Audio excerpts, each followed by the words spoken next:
Libra Sun and Rising, welcome to a video on the transit of Jupiter in your opposite sign of Aries, which begins on May 10th, 2022, goes retrograde July 28th of 2022, goes back into Pisces. I think it's also on the 28th, but October 28th, 2022,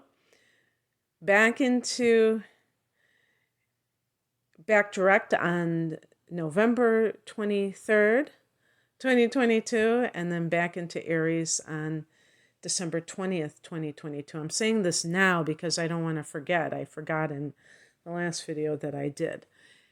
And will remain in Aries in 2023 all the way until May 16th when it goes into Taurus.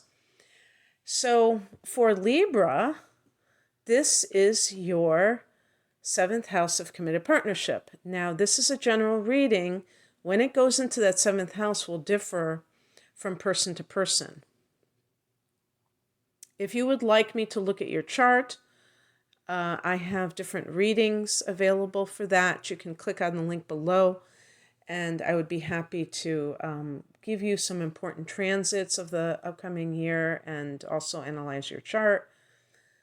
But this still will be helpful because it's going to go there sooner or later.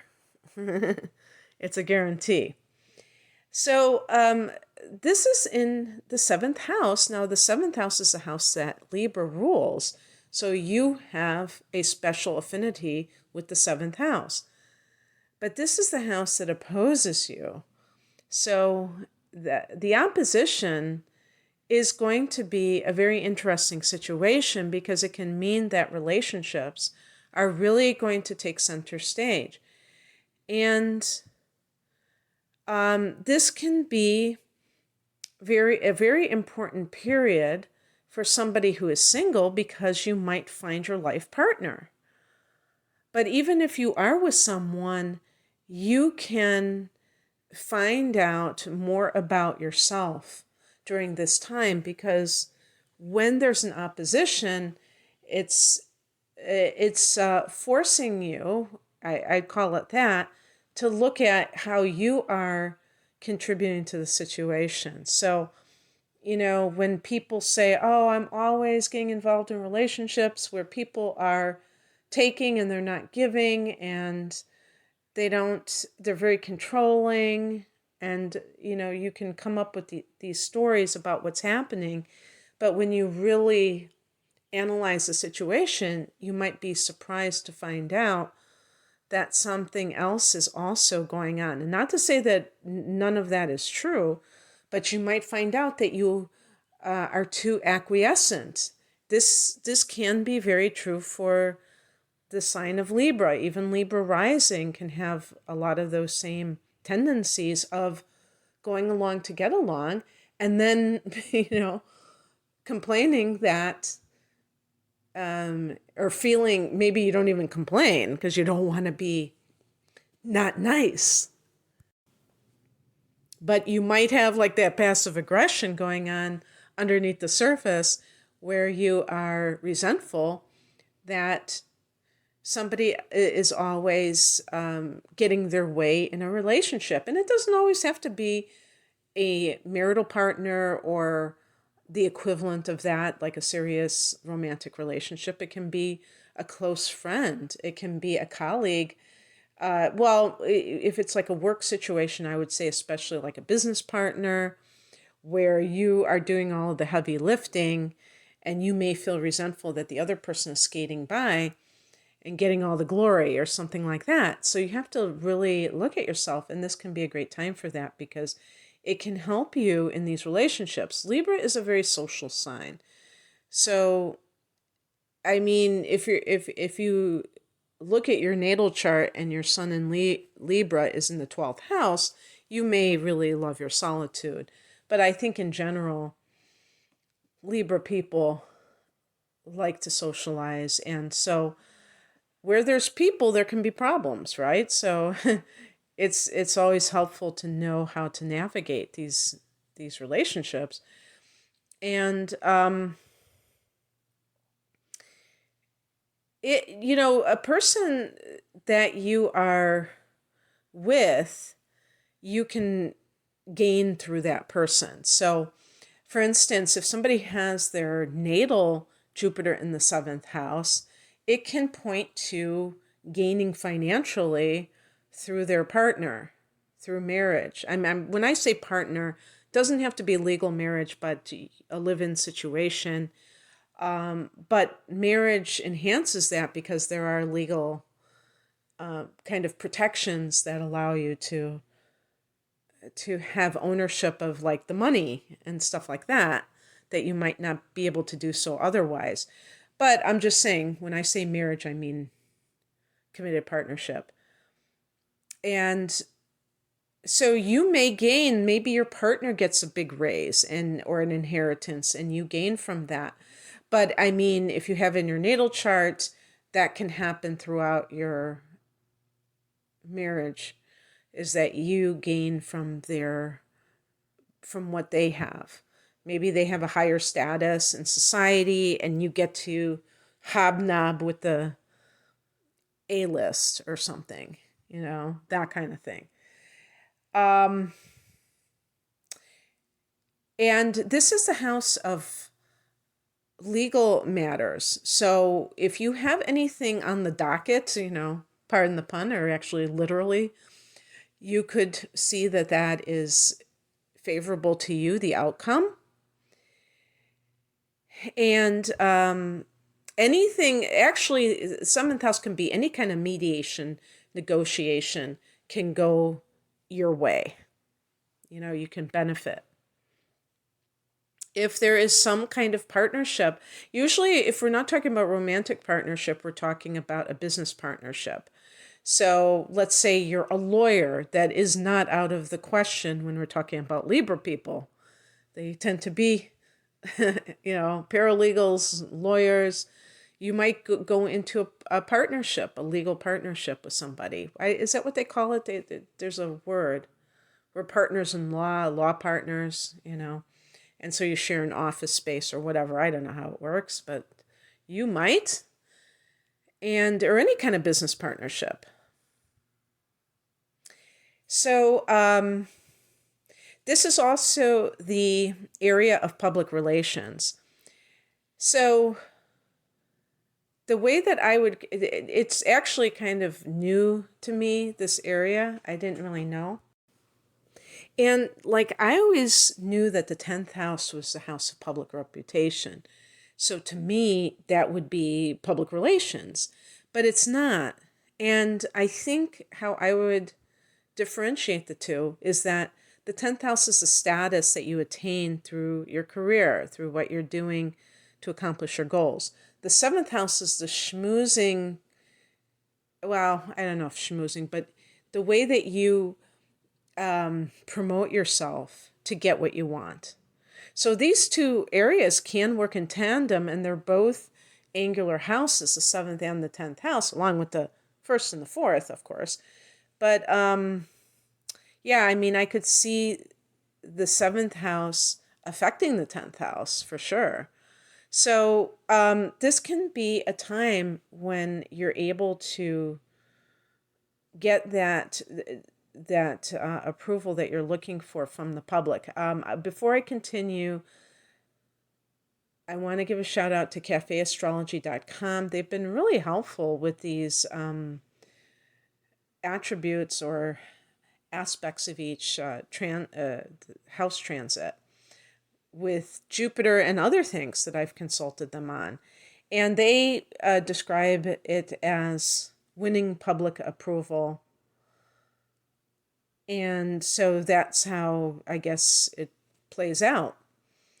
But the thing is that as far as I'm concerned, that isn't really necessary unless you are in a certain field. So if you're in the entertainment field, and even if you're like a YouTuber, content creator, you're in the public arena to some degree. Maybe it's not as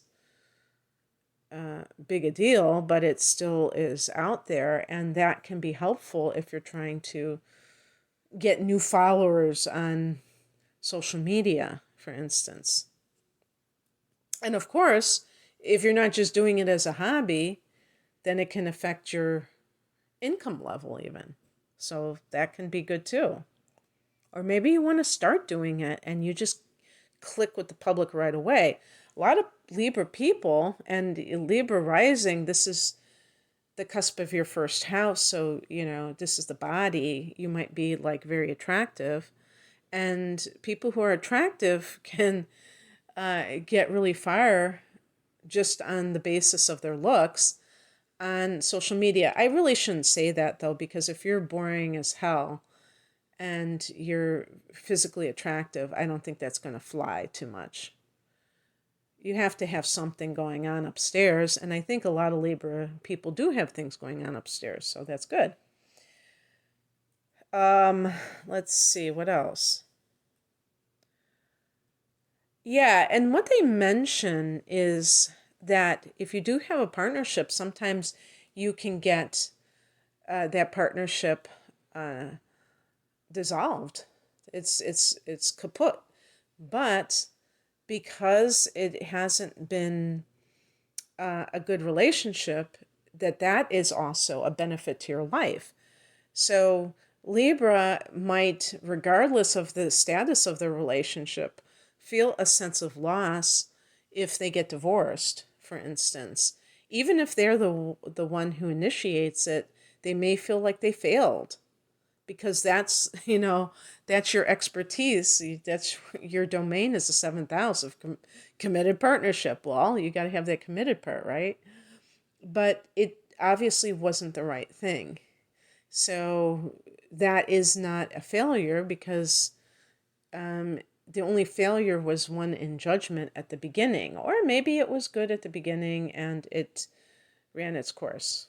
Who knows? It's not something that we can really just judge as bad or good. But that could actually free you, and you could maybe you feel bad in the beginning and then you start to really feel awesome.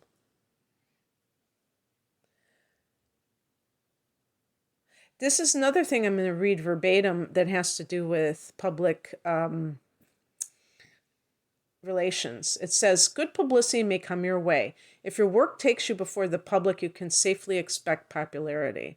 Well, I mean, that's a pretty bold statement. And I'm always a lot more hedging my bets or just being a little bit less like a declaration that is going to happen. But yeah, it's a very intriguing thing. I'd like to learn more about how they define public relations and how it can help you. I do feel that it is in particular, because they even say here, if your work takes you before the public. If you're an insurance salesman, then it's not really something where your public relations is a big deal. However, I do feel that anytime that you're trying to promote your business or your ideas or what have you, that having a public at all can be a blessing. So that might be able to build that for you in some way. So if you're coupled, I do feel like you might expand your interactions with that person. I don't see that mentioned here in particular. Maybe I'm just kind of skimming through this. But, because Jupiter is an agent of expansion, and sometimes even when people have a happy marriage, they are doing their own thing or they're working long hours and their relationship can kind of flounder a bit just by virtue of not connecting enough. And maybe this gives you the opportunity to connect more, do more things together. As somebody who's been in a very long-term relationship that has spanned decades, I can say that, my relationship is a little bit unconventional. I'm not a Libra sun or rising, but just talking about it in general, I have kind of a unconventional double Sagittarian. We're both Sagittarians. And so we don't have kids, so it's not the typical relationship. But I always feel like when we do things together, even though it seems like, okay, we've been together so many years, that's like doesn't even matter, but it really does enrich a relationship to do things together. So, and Libra loves that. Libra loves to do things with their partner.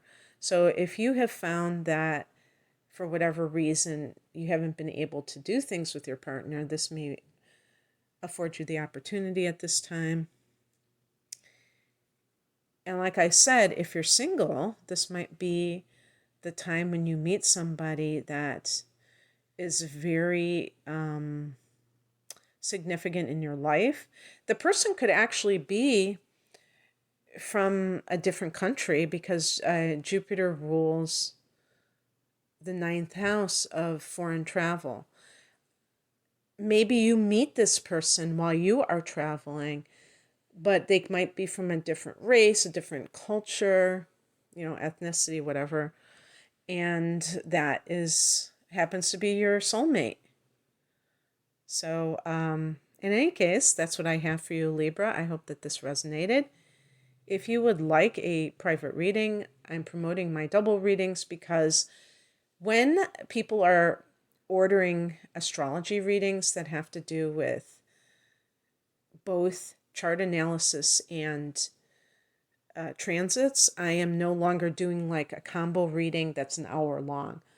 I have lengthened those readings and I offer them separately. If somebody is not really interested in transits, but they want to learn more about their chart, or vice versa. However, for people who want both, I have a special package called the Deep Dive Reading. And that has been really great for me because it is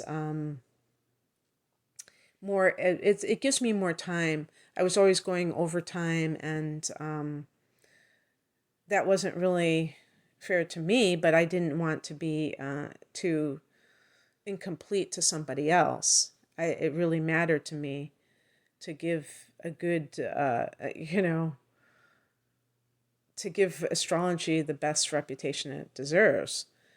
So these are, when you buy it like a package, by buying a double reading, you're going to get a significant savings that way, and compared to buying the reading separately. But sometimes people just want a separate reading. So you can find out more information about all of my readings at the link below. Thank you for listening. Take care. Bye.